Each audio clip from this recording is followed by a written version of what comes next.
Nous devons faire échec à la guerre. Non à la guerre qui se déroule en Ukraine. Non à la guerre qui se déroule au Yémen. Non à toutes les guerres oubliées par les médias. Jour après jour, des milliers de personnes vivent la peur au ventre. Des milliers de personnes sont tuées. Des milliers de familles sont séparées. Des milliers de personnes doivent prendre la fuite. Des milliers de personnes sont forcées à prendre le chemin dangereux de la migration. Des milliers de femmes et de filles souffrent d'abus. Elles subissent des viols, sont contraintes à l'esclavage sexuel ou à la prostitution. Celles qui sont réfugiées sont très exposées à la violence et à l'exploitation dans les pays d'asile. Mais les femmes ne doivent pas simplement être perçues comme des victimes de guerre. Elles assument aussi un rôle clé en assurant la survie de leur famille pendant les périodes de troubles et de destruction et sont particulièrement impliquées dans les mouvements de défense de la paix, sensibilisant leur communauté à une culture de paix. Pourtant, elles restent absentes des négociations de paix. Les guerres et les conflits rendent impossible la co-construction avec les peuples de la Terre d'un monde d'égalité, de justice et de liberté. Les guerres et les conflits entravent la lutte contre les changements climatiques et les famines, et elles les aggravent. Les guerres et les conflits entravent les droits à l'éducation et à la santé. Quel monde laisserons-nous à nos enfants, à nos petits-enfants et aux générations futures? La solidarité internationale est la seule stratégie possible pour faire échec à la guerre. Elle commence ici et doit s'exprimer jour après jour. Solidarité avec le peuple ukrainien, solidarité avec le peuple yéménite et solidarité avec tous les peuples qui vivent sous les conflits et les guerres. Nous devons renforcer notre mouvement pour faire échec à la guerre afin de faire entendre haut et fort la voix de la solidarité internationale. Nous devons convaincre le gouvernement du Canada que la solidarité internationale est la seule voie possible pour mettre fin aux guerres et aux conflits. Le Canada doit tout faire pour promouvoir la voie de la négociation et pas celle de la riposte militaire, qui ne ferait qu'accroître les menaces pour les peuples directement touchés. Et le Canada doit absolument s'assurer que les femmes participent aux négociations. La solidarité internationale est la seule voie pour garantir un avenir meilleur à tous les peuples de la Terre. Sans relâche, soyons solidaires.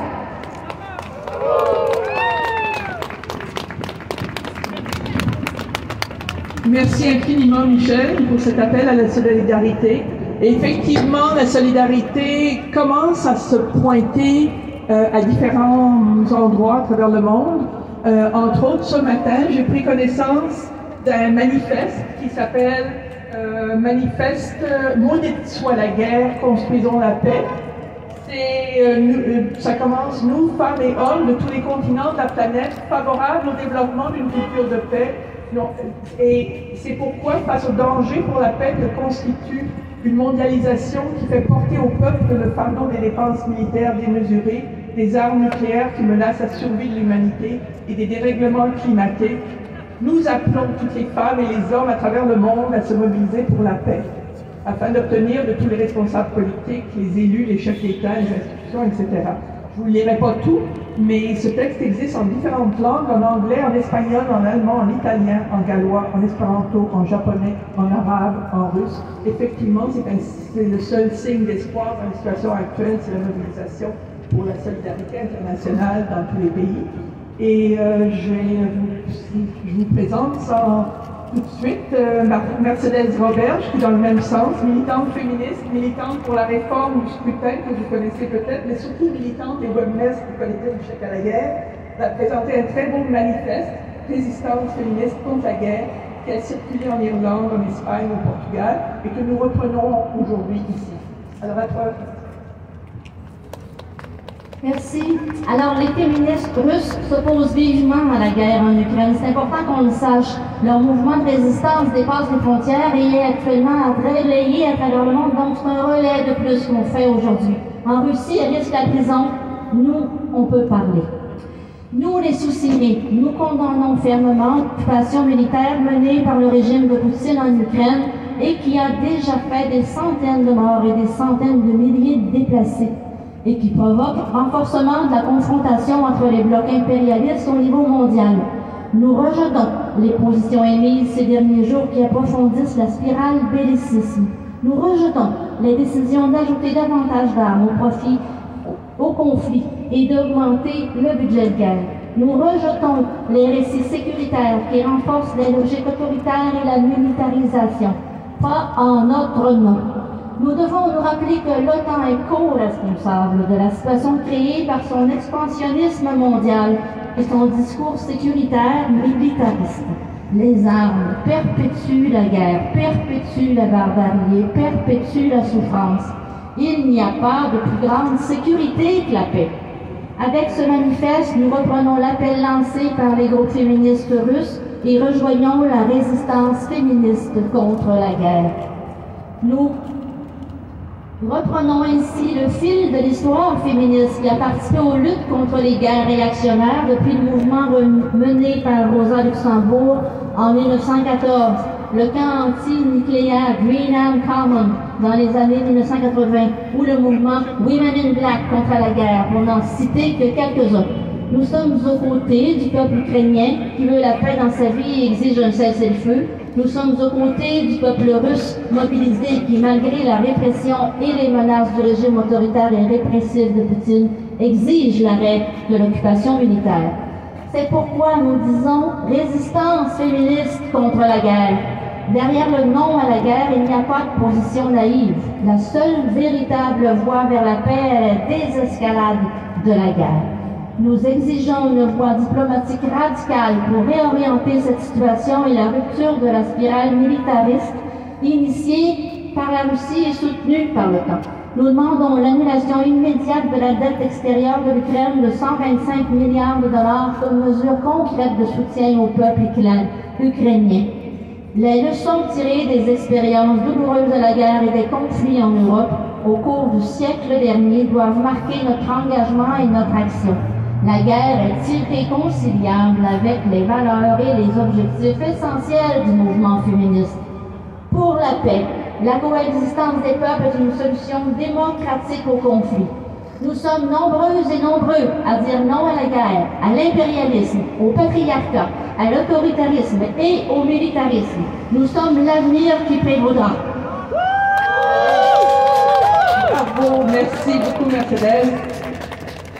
Et alors, en terminant, je vais vous présenter Raymond Legault, un des porte-parole du collectif Échec à la guerre, pour nous parler de la crise au Yémen et en Ukraine, en soulignant évidemment le rôle du Canada dans ces deux crises. Merci. Nous avons marché aujourd'hui pour faire entendre nos voix et exiger la fin de la guerre en Ukraine qui dure depuis 31 jours et la fin de la guerre au Yémen qui dure depuis 7 ans. Le contraste entre les réactions des gouvernements occidentaux à ces deux guerres et entre leur couverture médiatique est ahurissant. En ce qui concerne l'Ukraine, jour après jour, les effets horribles et dévastateurs de la guerre et ses victimes civiles nous sont montrés. En ce qui concerne la guerre au Yémen, qui a fait 377 000 victimes depuis 2015, ces victimes sont demeurées invisibles. Cette guerre a engendré une des pires crises humanitaires de la planète, elle aussi demeurée invisible jusqu'à aujourd'hui. Tous les pays membres de l'OTAN, États-Unis en tête et Canada compris, dénoncent que des civils soient pris pour cible par la Russie en Ukraine. Au Yémen, on a répertorié 7000 raids aériens sur des cibles civiles, des aéroports, des tours de télécommunications, des infrastructures électriques, des usines de transformation d'aliments, des usines de traitement des eaux et des zones résidentielles, comme en Ukraine. Le Canada, qui, quelques jours seulement après le début de la guerre, a demandé à la Cour pénale internationale d'enquêter sur les crimes de guerre commis par la Russie en Ukraine, n'a jamais rien fait de tel en 7 ans de crimes de guerre au Yémen.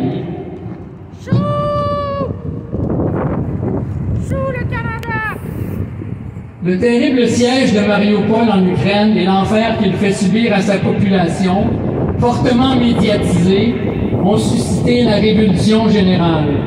Mais le blocus du port d'Hodeïda au Yémen, par où transitent plus de 70% des importations, n'a jamais fait l'objet de dénonciation et d'une couverture médiatique équivalente. La guerre en Ukraine est présentée comme un combat pour la démocratie, la Russie étant dénoncée pour son autoritarisme, ses violations des droits de la personne, son musellement de la presse et l'emprisonnement des opposants. Mais qu'en est-il de l'Arabie saoudite? Selon le rapport 2020-2021 d'Amnesty International, à la fin de l'année 2020, pratiquement tous les défenseurs des droits humains saoudiens étaient soit détenus sans inculpation, soit poursuivis en justice, soit en train de purger une peine d'emprisonnement.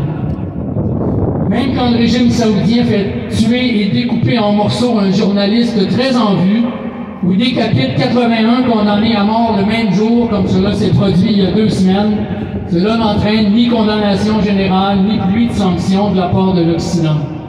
Au contraire, on continue de leur vendre des armes pour poursuivre leurs actions criminelles au Yémen.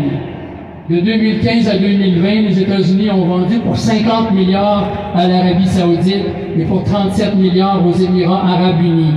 Et le Canada pour 8 milliards d'armements depuis 2015 à l'Arabie saoudite et ils ont un contrat pour 15 milliards, donc il reste encore 7 milliards qu'on peut essayer d'empêcher de livrer à l'Arabie saoudite.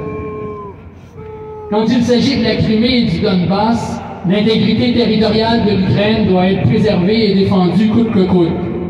Mais qu'en est-il des territoires palestiniens occupés et colonisés depuis des décennies?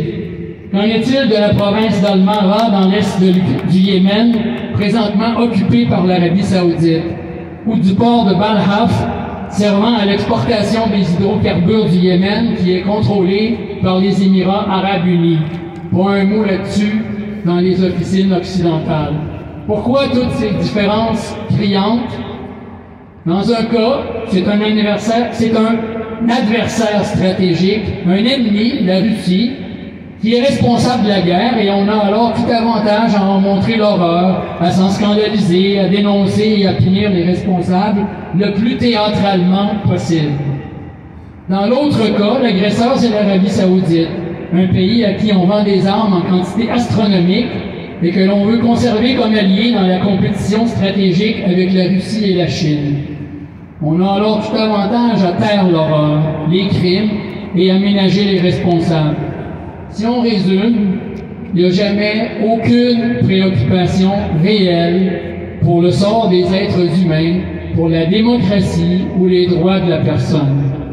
Ces enjeux ne sont que des leviers, des boutons sur lesquels presser pour ouvrir les vannes de l'empathie et de l'indignation générale dans certains cas, en fonction des intérêts économiques et stratégiques des grandes puissances occidentales. Et on ne peut s'empêcher de penser aussi à un fort relent de racisme dans tout ça. À commencer par les déclarations du président Zelensky à l'effet que l'Ukraine est soutenue par l'ensemble du monde civilisé.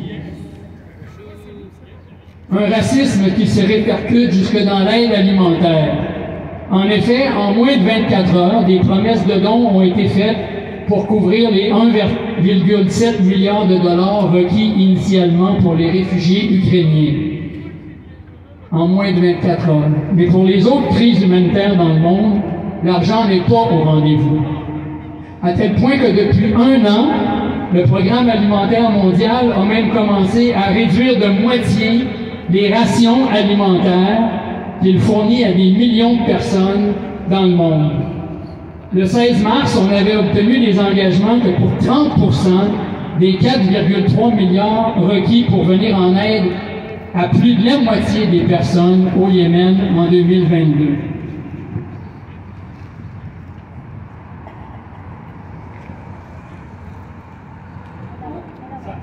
Ça va me prendre 4 mains, je pense. Et pour les 13 millions de personnes gravement menacées par la faim dans la corne de l'Afrique en ce moment, en raison d'une sécheresse persistante due au changement climatique, seulement 3% des 6 milliards de dollars requis pour une aide alimentaire ont été obtenus jusqu'à maintenant.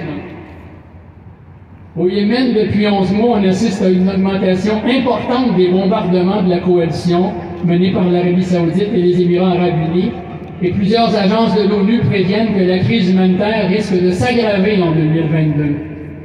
Nous devons redoubler d'efforts pour ramener cette guerre à l'avant-scène, dénoncer toute l'hypocrisie honteuse du Canada quand on compare ses positions face à cette guerre et face à l'autre en Ukraine. Nous devons surtout exiger la fin immédiate des ventes d'armes canadiennes à l'Arabie saoudite. Et à cet égard, je vous rappelle ce qui a été dit au début de la manifestation, que vous pouvez toutes et tous signer la pétition E3775 sur le site de la Chambre des communes à Ottawa. La signer, c'est une chose, mais surtout la faire circuler pour que beaucoup de personnes la signent dans vos réseaux. Dans le cas de la guerre en Ukraine, les États-Unis et l'OTAN ne font que jeter de l'huile sur le feu. Le sommet d'urgence de l'OTAN cette semaine n'a en rien révisé sa politique expansionniste jusqu'aux portes de la Russie. Au contraire, l'OTAN a réitéré l'importance de sa politique de porte ouverte, entre guillemets, salué sa propre expansion comme une avancée de la prospérité et de la démocratie en Europe de l'Est, et a même indiqué qu'il contribuerait à la défense de la Géorgie, qui sont prêts aussi à combattre jusqu'au dernier Géorgien et à la dernière Géorgienne. En matière de déclaration incendiaire, le Canada n'a pas été en reste. Sa ministre des Affaires étrangères déclarait lundi « Les Ukrainiens doivent absolument gagner.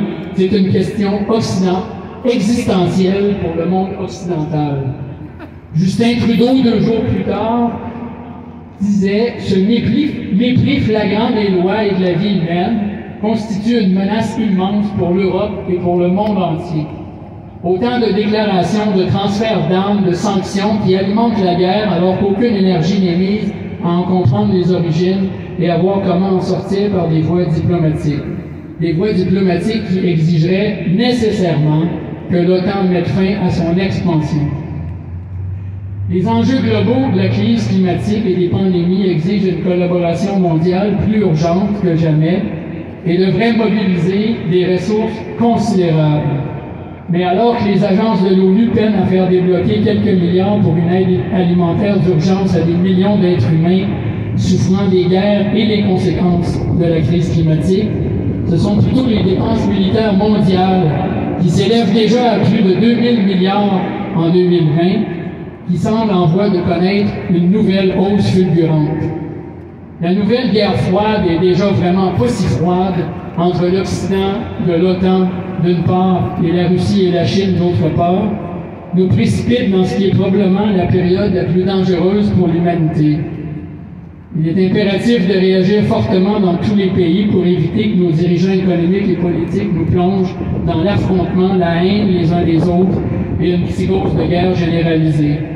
Les seuls bénéficiaires sont les complexes militaro-industriels, eux aussi des menaces à la survie de l'humanité dont il faut se débarrasser. Échec à la guerre, échec à la domination, à l'exploitation éhontée de la planète et des êtres humains, place à l'égalité, au respect, à la solidarité entre les peuples contre ceux qui nous mènent au désastre. Place à la paix.